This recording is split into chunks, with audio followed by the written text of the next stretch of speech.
This is a heavy metal and earth build focusing on defensive capabilities and spirit damage to follow up with fatal strikes to deal an absolute ton of damage. So turn up that music and let's get headbanging.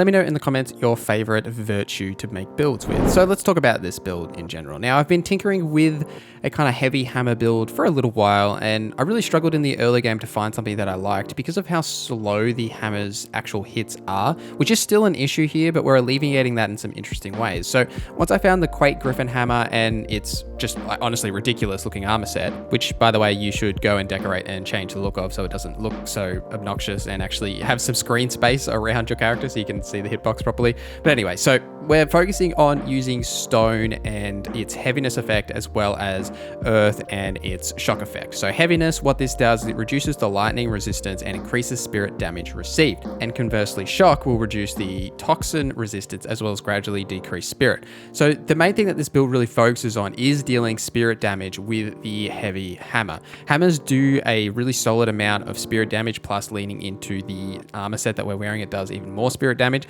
So you really want to break down their spirit gauge until you can get that stance break and then follow up with a fatal strike. In a lot of instances, because of the way that we're buffing ourselves and the way that we're leaning into these fatal strikes, we will deal heaps of damage. Because of how slow the hammer hits as well, I wanted to focus on having a strong amount of defense. Now, this is done by the armor that we're wearing, which is like a very heavy and high defensive armor, but also because we've got points into wood for the extra HP. But the main focus on getting that defense is because of enhanced defense. So enhanced defense will give you a buff that will reduce the amount of damage you'll take, but it also prevents you from staggering from basic hits unless it's like a, a heavy attack or like a critical blow. This is actually really important for this build because the hammer is so slow, as I mentioned, just as normal attacks, you will get interrupted in the middle of your attack animation all of the time. And having enhanced defense active prevents this from happening because you can keep swinging. And because of our defenses and the way this build puts together, you can apply something like lightning weapon or stone weapon to your actual weapon and then have enhanced defense and then just swing away until you apply those status effects to the target with a little kind of less regard for your overall health and safety because you do have such a high amount of health and damage resistance. But that's the general focus for this build. So let's break it all down. We'll start with the Wizardry Spells. Now, I touched on a couple of them already, but we're running both lightning weapon and stone weapon. The reason that I'm using these to apply the status effects is because I want to be swinging the hammer to deal extra spirit damage rather than playing passive and using, range spells to apply those status effects, right? You could run like a lightning spell and just attack from range to apply the status effect, but that's not what the focus of this build is. It's on actually hitting the enemy with a spirit attack, that heavy attack, so that you can then break their stance and then follow up with that fatal strike. And because we want to be swinging the weapon, we want to use these weapon skills primarily to apply those status effects, and they will apply very quickly because of the amount of damage that this weapon does. And there seems to be some sort of back-end scaling that the slower the weapon attacks, the more status build up it'll do compared to the quicker weapons, so you will apply them very quickly as long as you get those hits off, which then enhanced defense, our other spell, will absolutely help you with because you can just keep swinging even if you're taking damage. It is kind of hard sometimes, like you do want to obviously deflect the critical blows, those big red attacks that come towards you. Sometimes you will take them, and because we do have a little bit of defensive capabilities here, it's not the worst thing if you do actually just take all that damage, but you do want to deflect it as much as possible.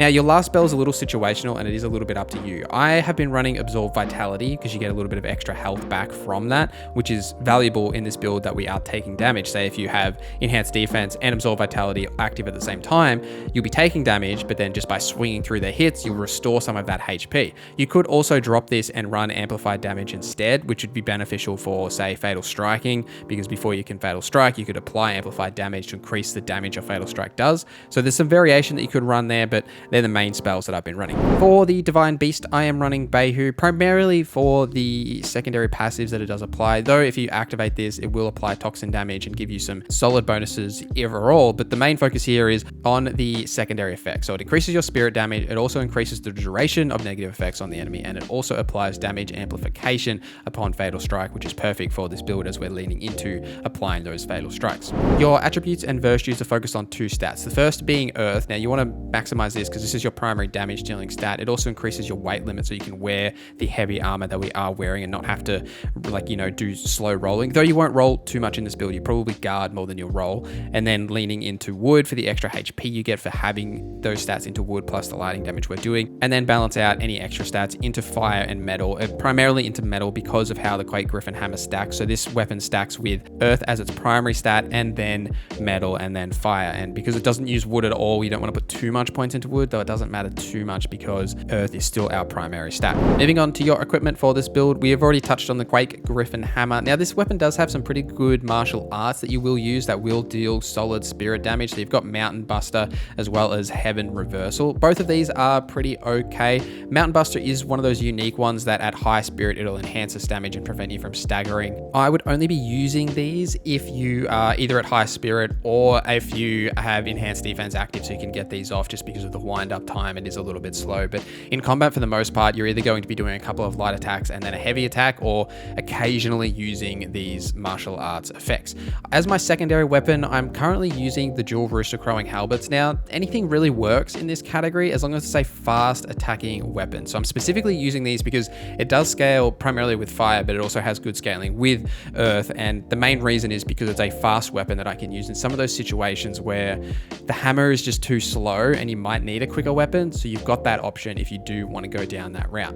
Now the armor we touched on earlier, but the pieces we are wearing is the Dread Star of Hejian armor, which its set bonuses is what we're really leaning into. So it reduces the amount of damage that you receive as well as your guard spirit consumption. So you can just kind of stand there and guard with this build to some regard, and it also reduces the amount of spirit damage that you receive while attacking, as well as increasing the hammer's spirit damage by 9%. So following up with those big heavy spirit attacks is what you want to do with the hammer, so you can smash through the enemy's spirit gauge. In terms of your jewels that you should focus on, anything that increases your damage dealt or spirit damage dealt especially as well is also important and reduces the amount of damage that you receive. For special jewels, you want to put on anything that will either debuff the enemy or buff you on a fatal strike, or when deflecting a critical blow, as both of these are regular occurrences in this build. So say for example, I've got damage amp on fatal strike, power drop on fatal strike, and power gain on deflecting a critical blow. So my damage is increased after that moment, which chances are then you'll be following up with a fatal strike. This armor set and this weapon is a random drop during part 6 of the story. So in that part 6 of the section in the battlefield, this will randomly drop in any of those battlefields. Due to this and how like late in game you get this stuff, having an early game version of this is tricky in general, and that's something that I struggled with while tinkering with this build. I would suggest maybe to run either the Unscrupulous armor from Chow Chow or even the Liberator Guao set, because they both have initial buffs and things that are beneficial for this build. Even something like Armor of the Leader of the Lords, which is a heavy armor set, something that fits here that could potentially make this build work, though you'd want to make sure you've got enough resistances and stacking those effects in the right way. But for the most part, you can really just pick up any hammer and armor and you may get this build to work using the right spells, as we're using a lot of early game spells here. So in quick build tips, I touched on it a tiny little bit earlier, but guarding before deflecting is super critical. So you can hold your guard with this build for a long time. You can also deflect just before that attack comes in, even like critical blows, because you can hold your guard and then immediately deflect. Even if you miss time that deflect, say you're late or something, the guard will still take the brunt of that damage, so you'll take no damage or less damage from that hit anyway. It's also worth noting that you still take elemental damage while guarding. It's just the physical damage that you do block. And you can tank through a lot of those hits anyway if you're just swinging, like I mentioned, with enhanced defense. Even applying something like Absorb Vitality, you can tank through those hits. If you want to get a good hammer, or this hammer, or even the armor in general, the Accolades rewards vendor can give you a roll to potentially get better copies of this gear, especially the hammer, because there isn't heaps of hammers. So if you go into the last section, you can roll to either get a 3 or a 4-star hammer or armor.